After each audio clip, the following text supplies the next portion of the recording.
C'est ça qui me fait très mal. La plupart des femmes maintenant de chambre, ils sont tous mal au dos, les jambes, les genoux, ils sont pas bien.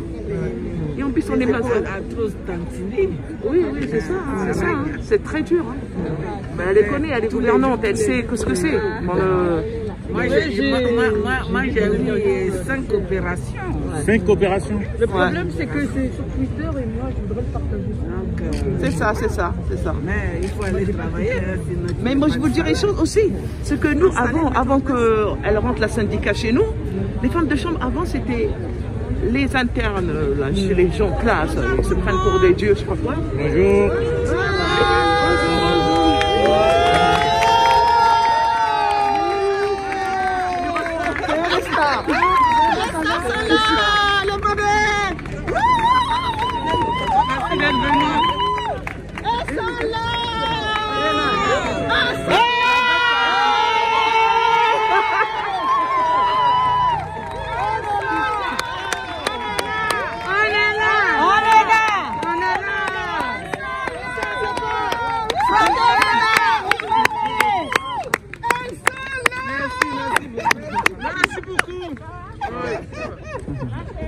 Ils sont là. Hey, Geneva. C'est à la salle. Non, c'est pas de ma faute. C'est les enfants, il faut faire la maison. Non, ça va, ici pas. On est désolé de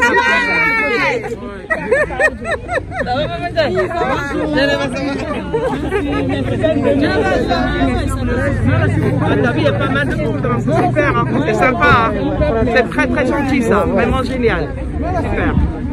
C'est très très sympa. Ah. Merci beaucoup. Première dame. Depuis la dernière manifestation. Ben en fait on est là donc pas loin du Conseil de prud'homme de Paris parce que c'est sa première audience devant le Conseil de prud'homme, l'audience de conciliation sur la requête qui a été déposée donc par les 20 femmes de chambre sur la question de la discrimination sexiste et raciale contre le groupe Accor et la société STN. Donc on est là pour dénoncer le sort qui est réservé à ces femmes qui se battent depuis 20 mois contre la sous-traitance maltraitante dans leur hôtel. Et on est là pour dire que les femmes de chambre ne sont pas seules, elles sont mobilisées avec pas mal de soutien, ce qui est heureusement le cas aujourd'hui, on s'en réjouit vraiment beaucoup.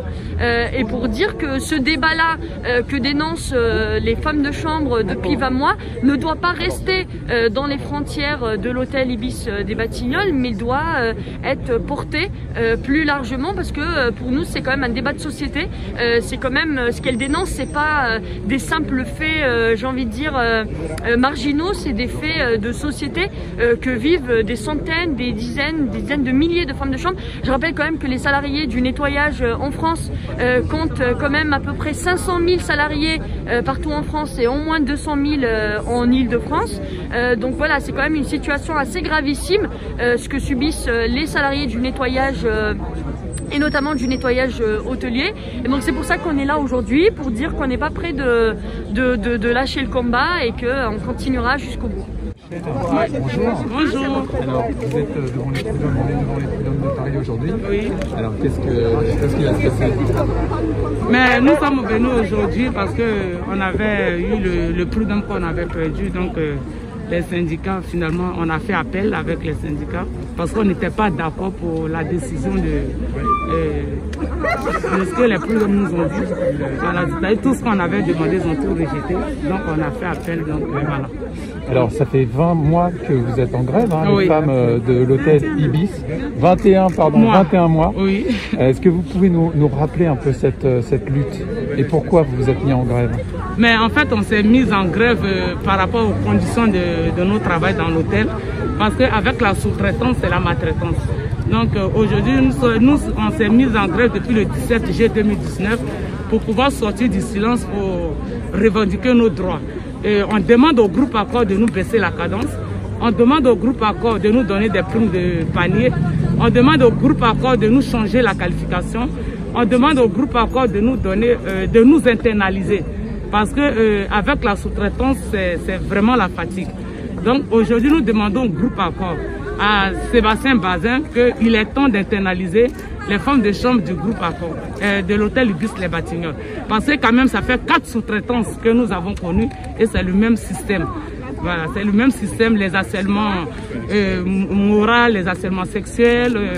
Voilà, on souffre beaucoup, Même si nous sommes munis de femmes d'immigration, mais quand même on a nos droits parce qu'on est dans un pays de droit. Donc c'est pour ça que nous nous sommes mis en grève et pour revendiquer cela, pour que nous puissions travailler dans la dignité et dans le respect. Parce que le travail, le métier des femmes de chambre, c'est très difficile. C'est pas un boulot facile, c'est un boulot très dur. Mais c'est un métier qu'on aime parce que voilà, c'est un travail qu'on adore en fait. Et qui fait rentrer beaucoup, nous faisons rentrer beaucoup de sous au groupe Accord. Donc il est temps aussi de nous écouter. Ce qu'on demande au groupe Accord, c'est pas grand chose. Donc il faut pourrir le conflit pour nous laisser pour voir si, comme nous avons baissé les bras, et si, que nous allons laisser cette lutte-là. Mais nous tenons à cette lutte-là parce que c'est notre image, c'est notre dignité. Donc nous allons aller jusqu'au bout et nous savons qu'à la fin, nous allons gagner cette lutte.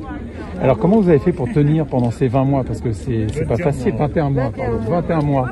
Mais bon, on a tenu aussi avec beaucoup de soutien et nous avons aussi un très bon syndicat parce que si on n'a pas de syndicat sérieux, cette lutte ne peut pas aller jusqu'en là. Donc le syndicat que je remercie qui nous soutient jusqu'à aujourd'hui. Et au début de la grève, on faisait la caisse de grève, le syndicat avait mis un point commun en ligne où les gens nous donnaient beaucoup de sous, c'est avec ça qu'on vivait.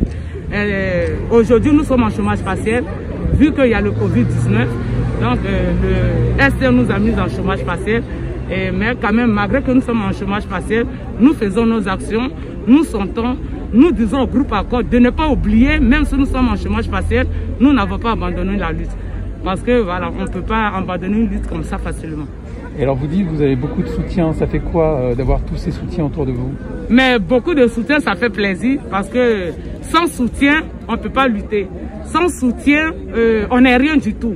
Donc c'est le soutien qu'ils nous font et c'est le soutien qui font que nous tenons aussi. Donc comment je suis bien, je vois tout ce monde-là, franchement, ça me fait plaisir de voir que nous ne sommes pas seuls en fait. Voilà, nous ne sommes pas seuls et ça nous donne encore plus le courage de continuer. Parce que sans la lutte, on n'est rien. Parce que les patrons, ils attendent que la grève, la lutte pour pouvoir céder. Pourquoi? C'est pas normal. On n'a pas le droit d'aller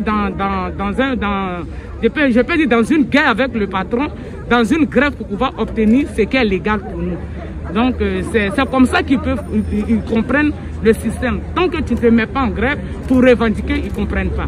Et nous, ça nous donne encore le courage de dire au groupe Accord et à M. Sébastien Bazin qu'il a des femmes dignes devant lui et que nous n'allons pas baisser les bras.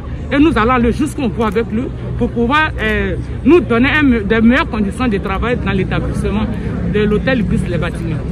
Alors aujourd'hui, vous êtes devant les prud'hommes, devant la justice. Qu'est-ce que vous attendez de la décision de justice? Mais nous attendons qu'il est temps que la justice nous écoute aussi, de ne pas aussi suivre les patrons, parce que c'est nous qui souffrons. En fait, c'est nous qui souffrons. Par exemple, nos heures sup ne sont pas payées. Et pourquoi le prud'homme ne peut pas dire au groupe Accord ou bien à SN de nous payer les heures supplémentaires qu'ils n'ont jamais payées? Nos tenues de travail ne sont pas lavées, c'est nous qui en avons l'argent de nos poches pour pouvoir laver nos tenues que nous portons pour travailler, ce qui n'est pas normal. Voilà, donc tout ça on a demandé au tribunal le 25 juillet de l'année dernière et on nous a refusé. Mais il est temps que le tribunal prenne les choses au sérieux pour bien regarder les dossiers que nous déposons, tout ce que nous revendiquons pour pouvoir nous donner cette victoire-là parce qu'on le mérite. Alors aujourd'hui, vous êtes 20 femmes à vous présenter au prud'homme, à vous rendre au prud'homme à 10h30, c'est ça? Oui. Et comment ça va se passer ce matin? Parce que là, il y a un rassemblement avec beaucoup de soutien. Qu'est-ce qui va se passer? Mais je pense qu'à 10h30, on va rentrer dans le prud'homme parce que nous sommes convoqués. Mais je pense que, je sais que les soutiens ne rentreront pas, mais nous allons rentrer et je ne sais pas si c'est les syndicats qui vont organiser une petite marche pour tout juste passer devant le prud'homme. Nous allons rentrer pour aller affronter le groupe Accord STN et voilà, et les juges pour pouvoir, comme on a un très bon avocat, donc on verra. La suite, on verra la suite. D'accord. Et là, ce matin, donc, il va y avoir des prises de parole. Et je crois que vous avez prévu aussi de danser. Hein, Oui, on danse toujours. on danse toujours parce que pourquoi il faut danser? Bon, la lutte, c'est pas facile. Hein. La lutte, c'est très dur. C'est pas facile. Si tu n'as pas le courage, tu peux pas lutter. Voilà. Donc, il y a d'autres même qui font une semaine, qui lâchent. Mais nous, on tient. Pourquoi? Parce que déjà, on est solidaires entre nous. On est devenu une famille.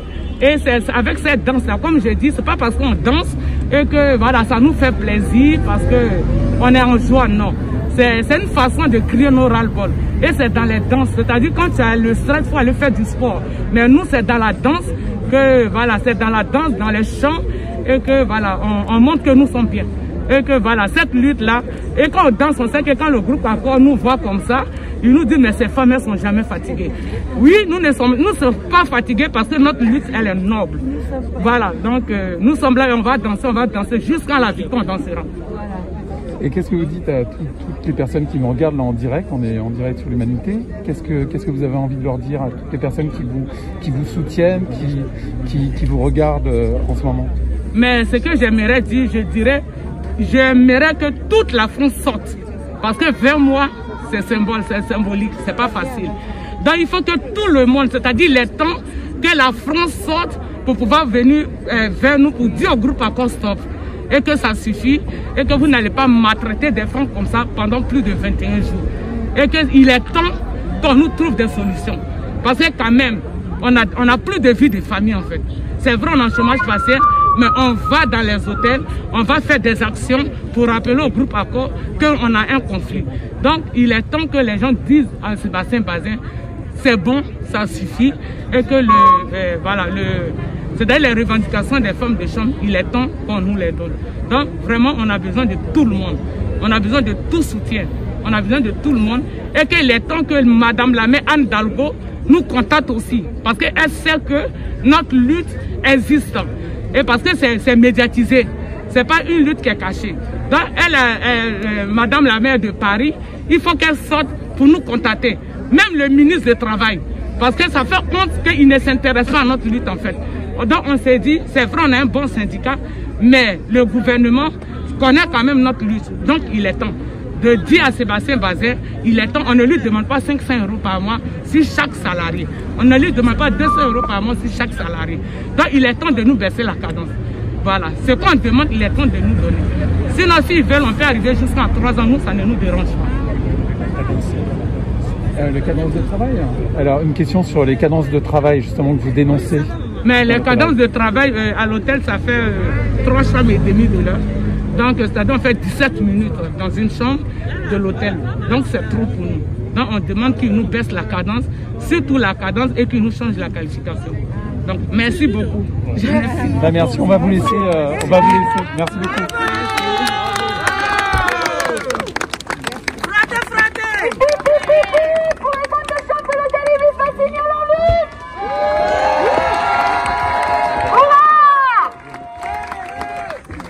Je suis Joséphine Delpera, je suis porte-parole de Génération. On est ici aux côtés des femmes qui travaillent à l'Ibis-Batignolles, des femmes qui se battent aujourd'hui depuis plus de 20 mois.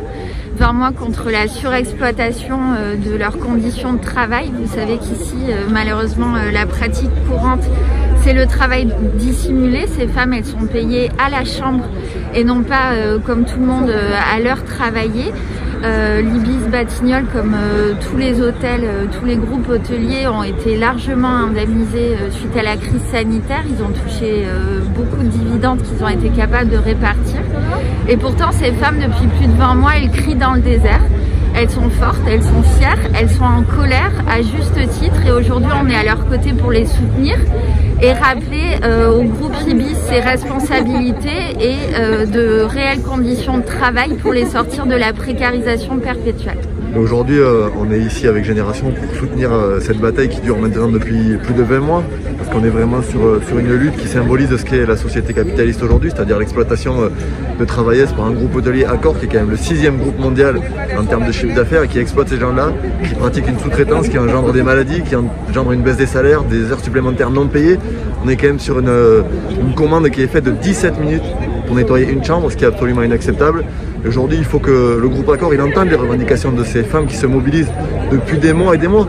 il faut mesurer de quoi on parle quand même. C'est 20 mois de grève aujourd'hui. C'est extraordinaire dans ce pays. C'est une lutte qui s'inscrit dans la durée. Elle répond à un objectif d'intérêt général. Et aujourd'hui, c'est important qu'on soit toutes et tous solidaires de cette bataille et qu'on exige qu'il y ait une décision qui soit forte, qui soit prise, c'est-à-dire qu'elle soit intégrée dans le groupe, qu'elle bénéficie des mêmes conditions salariales que le groupe hôtelier. Parce que, par exemple, il y a quelque chose qui m'a beaucoup marqué, moi. Simplement l'accès à la cantine et au ticket restaurant, c'est pas les mêmes tarifs pour ces femmes de ménage que pour les salariés du groupe. Donc c'est absolument inacceptable, elles sont aujourd'hui dans une souffrance extrême. Il faut les accompagner, il faut soutenir cette lutte. Il n'y a qu'un objectif qui doit nous guider, c'est la victoire. Oui, c'est ça. Donc maintenant, la sous-traitance, normalement, les gens qui sont internes là-dedans, ils doivent sortir avec eux pour les soutenir. C'est comme ça. Parce qu'ils ont besoin de nous. Nous, on a besoin plus de femmes de chambre que nous. Sans les femmes de chambre, on n'est rien. C'est vrai, dans notre hôtel, sans femmes de chambre, on n'est rien du tout. C'est très important ça, et les gens, ils n'arrivent pas à comprendre ça. Pour les nettoyer. Bah oui, pour nettoyer les chambres, pour les vendre. Parce que nous, en restauration... Et puis en période de Covid, mais non, chez nous, l'hôtel, depuis l'année dernière, le premier jour, il ouvre. Il n'a jamais fermé. Bonjour, je suis Raphaël Rémy-Leleu, je suis conseillère écologiste de la ville de Paris et porte-parole de l'ELV en Ile-de-France. On est là aujourd'hui, comme depuis 20 longs mois, pour soutenir les femmes de l'Ibis Batignolles.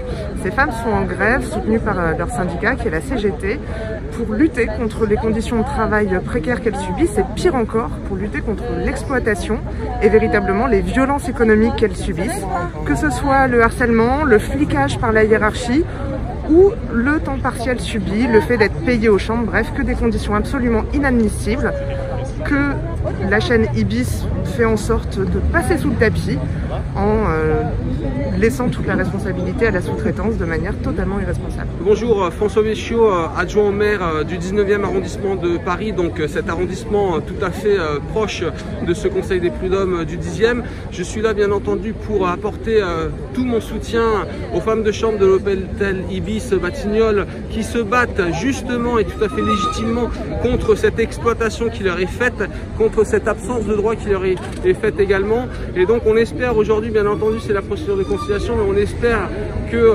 le jugement leur sera favorable et qu'elles pourront obtenir des droits. C'est le problème de la sous-traitance, c'est le problème de la surexploitation de ces personnels fragiles par des patrons qui ne rechignent sur rien, sans aucune amertume, sans aucun regret. Donc vraiment, on leur apporte tout leur soutien. C'est très important que cette mobilisation se fasse pour qu'elles ne soient pas seules, et elles ne le sont pas. La lutte des femmes de ménage de l'hôtel Ibis Batignolles, elle s'inscrit dans des luttes de long terme. Ça fait longtemps qu'il y a ce problème de la sous-traitance. On a vu des batailles difficiles, mais on a déjà vu des batailles gagnées au début des années 2000 face à Accor. On a vu d'autres batailles emportées par les employés du sous-traitant honnête auprès de la SNCF il y a de ça seulement quelques années. Et donc cette bataille-là, elle est difficile pour les femmes qui la mènent, qui sont en grève depuis très longtemps maintenant, mais elle peut aboutir. On a besoin de protéger les droits. Accor, c'est le premier groupe hôtelier européen, et l'Europe, ce n'est pas seulement un lieu où on fait des profits, c'est aussi un lieu où on défend les droits, et ces droits-là, ils doivent être défendus. On doit soutenir ces femmes de ménage, et elles peuvent l'emporter comme d'autres l'ont emporté avant elles.